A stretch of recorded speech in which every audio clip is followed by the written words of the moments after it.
Y'all, to be honest, the hardest part about not having children is genuinely the lack of community with other women. When I tell you, a lot of times that you are interacting with women, naturally, these women who do desire to be mothers or are currently mothers, they heavily align themselves with many of them, with patriarchal values. And as a result, they don't like fully embodied women coming around them because, one, they start glitching and thinking like, could I have made different decisions? Should I have made more investments in myself as a woman to ascend to a certain level outside of becoming a mom? Or two, if they already have the children, they will start thinking the same thing. But not only are they thinking that thing, but they're also wondering if your husband is, or if their husband is attracted to you, you know? And as a result of just being so male-centered and so pick-me and all this other type of stuff, it makes it hard to be in community with these women because everything is done through the lens of like, maybe my man will be attracted to you, or maybe you're doing something that I'm not ready to confront that I should have done, or maybe I would have liked to have done. And that's such an effed up perspective to be in. And I can totally understand why it happens that like once people have children, people are like, well, when I had kids, people switched up on me. And it's just like, yeah, because you opted into a lifestyle that I was fully aware that I was not prepared for. So where do we go from here? Now you're finding out after the fact that you're not prepared for it and it's not what you thought it was, or you entered into it for reasons that are not kosher or that are just not well thought through, and that is your thing to live with. So people just have to be honest with themselves about that. But it's just kind of, that is a thing. Like, that is one of the hardest things about not having kids in the Black community. If your metro don't trust you, I'm gonna show you. Beautiful morning, get the sun, morning bed. Well, man, when you sit here and you have on 50 pounds of makeup and you talk like you're supposed to be on a short bus, of course you will see the world the way that you see it. Of course you will feel the way that you do. She then makes the claim that these women are aligning with the patriarchy, but she can't even give examples. She doesn't give examples. And this is what your women do on TikTok. This is what your college educated women do on TikTok. This is what they got the degree for. I mean, just a waste of time. And these are the same type of people, once again, that want to lead a company, that want to lead that want to be a manager somewhere, that want to lead a team.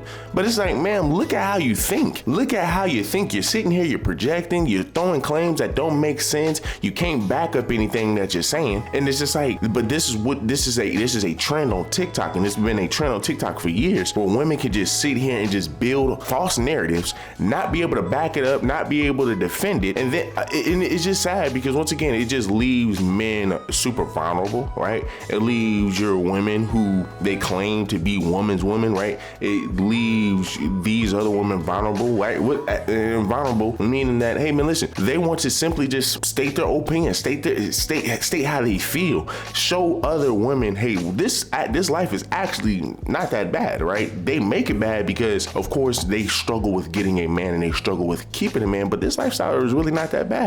But of course, you have women like this who are going to want to shun that, who are going to want to truthfully shit on it. You got to ask her, well, what's bad about the patriarchy? Can you please tell us what's bad about the patriarchy? But these are the type of women who will somewhat have the beauties but no brains, and the only thing that was able to get them as far as they have gotten is because of their beauty, right? And because of that box that they got downstairs, worthless. And it's very apparent that she is that, because once again, just look at how she acts, look at her mindset, and then just look at her mindset where she says that, well, are you ascending outside? Are you ascending, being a better person, or being a certain person outside of being a mother? And it's just like, these women are just children. These are children in women's body. Ma'am, you grow up. You grow out of certain stages, right? You grow up and you grow out of certain stages. You are ascending when you do become a mother and you start to say, hey, my friends aren't what's important anymore. Hey, man, sitting over here thinking like this woman right here, that's not conducive to my life anymore.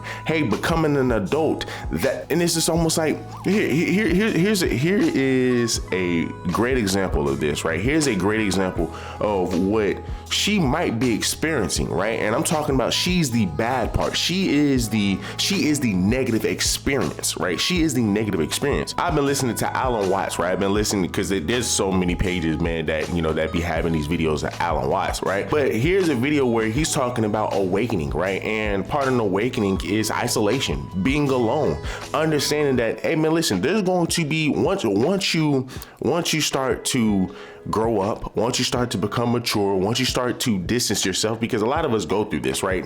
Mainly men, not women, right? Because women always seek validation, but men, we have no choice but to isolate ourselves a lot of times, especially within our 20s, our late 20s. This is why they say you need to sacrifice your 20s so you can have everything that you want in your 30s, right? So you're doing a lot of isolation in your 20s, late 20s. You know, one of the most peculiar and yet most inevitable experiences on the path of awakening is the discovery that you are changing in ways that others around you are not. And this creates a very strange predicament. It's rather like what happens when a caterpillar begins to transform into a butterfly while still surrounded by caterpillars who are quite content to remain caterpillars. Now, I want to talk about this because it's something that almost everyone who begins to wake up will encounter. And it can be one of the most isolating, confusing, and yes, dangerous experiences you'll face. Not dangerous in the sense that you'll come to physical harm necessarily, though that has happened throughout history, but dangerous in the sense that you may lose everything that once gave you a sense of belonging, identity, and security. Let me begin by saying that growth is not comfortable. It never has been, and it never will be. When a lobster outgrows its shell, it must shed that shell and expose itself, soft and vulnerable, until a new shell forms. During that time, it is in grave danger. Every predator in the ocean would love to make a meal of a soft-shelled lobster. But if the lobster refuses to shed its shell, if it clings to the safety of what it knows, it cannot grow. It will remain stunted, confined, unable to realize its full potential. Human beings are much the same way. We outgrow our shells, our beliefs, our relationships, our ways of understanding the world, and when we do, we become vulnerable. We lose the protection of the crowd, the comfort of conformity, the security of being like everyone else. And this vulnerability, this exposure, is what I mean by danger. Now, what does it mean to outgrow those around you? It doesn't mean that you've become superior or that you're better than they are. This is a trap that many people fall into. And it's a sign that they haven't really grown at all. They've simply traded one form of ego inflation for another. No, outgrowing others means that you've begun to see things that they don't see yet, that you've asked questions they haven't asked, that you've stepped out of the agreed-upon framework of reality while they remain comfortably within it. Perhaps you've begun to question the values that everyone takes for granted, the pursuit of wealth, status, security, the accumulation of possessions, the endless distractions and entertainments that fill up our lives. Perhaps you've begun to see that these things don't lead to happiness, that they're empty promises, that they're symptoms of a deeper malaise, a fundamental misunderstanding about what life is and what we are. But it's just all about separating yourself and just learning, and all that is just progression in life. That's all that is, and that means you are changing, and that is a good sign, people. I hope you know that's a good sign. But he also brings up that there are going to be people who dislike you making those changes, who will look at you and say, oh, well, he's not the same as he used to be or whatnot. People, it all makes sense as to why she would feel the way that she feels, because you are a frequency drinker, right? You just sit here and you just waste women's time. You make other women single. The people around you, your family, your friends, your colleagues, they're still operating entirely within the conventional framework. They're concerned with their careers, their mortgages, their social standing, their plans for the future. And these concerns, which once seemed so important to you, now seem rather trivial, rather beside the point. Not because you've become callous or indifferent, but because you've seen that there are deeper questions, more fundamental issues at stake. But you can't simply tell them this. You can't sit down with your family at dinner and say, you know, I've realized that the self is an illusion and that we're all manifestations of one universal consciousness. They'll look at you as if you've lost your mind. And in a sense, you've lost the conventional mind, the socially conditioned mind, and you haven't yet fully articulated what you found in its place. So you remain silent, or you speak in hints and suggestions, or you try to find people who understand what you're going through. And this is where the isolation begins. Because the people you've known all your life, the people you love and care about, increasingly seem to be living in a different reality than you are. You're speaking different languages, pursuing different goals, seeing the world through entirely different lenses. And they sense this, even if they can't articulate it. They sense that you're no longer quite one of them, that you've changed in some fundamental way, that you're not playing the game with the same enthusiasm you once had. And this makes them uncomfortable. It threatens them. Because if you can step outside the agreed-upon framework, then maybe the framework isn't as solid as they thought. Maybe their own lives are built on sand. They may respond in various ways. Some will try to pull you back, to normalize you, to get you to be the way you used to be. You've changed, they'll say, and it won't be a compliment. They'll accuse you of becoming strange, impractical, irresponsible, self-absorbed. They'll remind you of your duties, your obligations, your place in the social order. They'll do everything they can to squeeze you back into the box you've outgrown. Others will simply distance themselves from you. They'll find you boring or preachy or incomprehensible. The conversations that once flowed easily now feel forced and superficial. You have less and less in common. The friendship or relationship gradually withers, not through any dramatic break, but through a slow, sad drifting apart. Still others may become hostile. This is particularly true if you've outgrown a religious or ideological framework that they're still invested in. If you were raised in a particular faith and you've moved beyond it, if you've questioned the dogmas and found them wanting, your very existence becomes a threat to those who still believe. And there you have it, folks. There you freaking have it. She said she calls them pick-me's, and I mean, we kind of already knew what she was referring to. We kind of already knew what she was hinting at, but she just made it very clear. That's all. She just made it very clear. And you see how she feels about your quote unquote pick-me women, right? Your women who have maturity, your women who have grown up, your women who said, man, listen, these childish games and these childish ways that y'all women like to play on TikTok, I just can't be a part of that. But somehow, some way, only to those women that who are offended by it, only to those women, they will look at that and say, oh yeah, nah, she just became a pick-me. It's sad, right? Women like this right here are literally the walking definition of what my coach used to say. You show me your friends, I show you your future.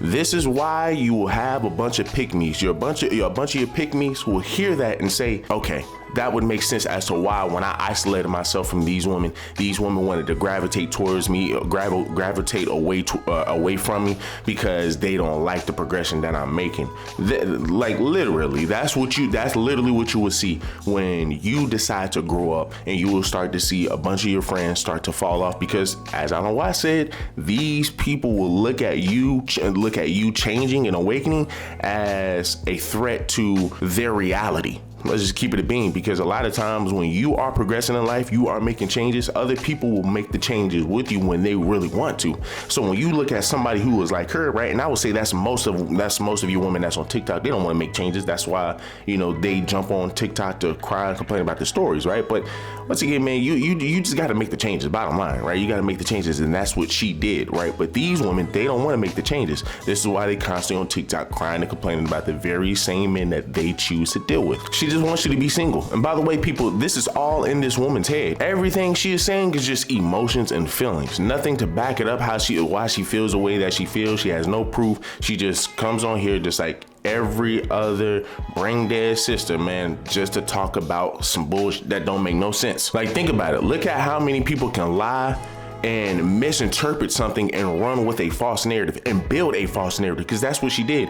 Maybe the whole time, maybe you thinking that these women they feel like they might be better than you, that's, once again, that's maybe that's in your head. So the fact that you can misinterpret that and then you try to build your own narrative based off of that is just sick. It's just sick because you go to the best platform to go ahead, spew hatred, right? And as long as it's towards men, other women ain't gonna fact check it. They're just gonna run, they're gonna ride with you, right? They're gonna ride with you. And that is a sad part about our sisterhood, because they literally parrot everything else everybody else says, right? But they don't ever make up their own ideas, right? Every time you jump on TikTok, you just hear these women say this type of stuff and it just be like, man, like, what are you talking about? But it's the oldest trick in the book. Once again, don't fall for it. The women do this every single time, right? A lot of your brain dead women do this all of the time. But, and I'm only asking for the guys. Man, let me know down below, is this a sister that you would want to date? Is this a sister that you could look at and say, you know what?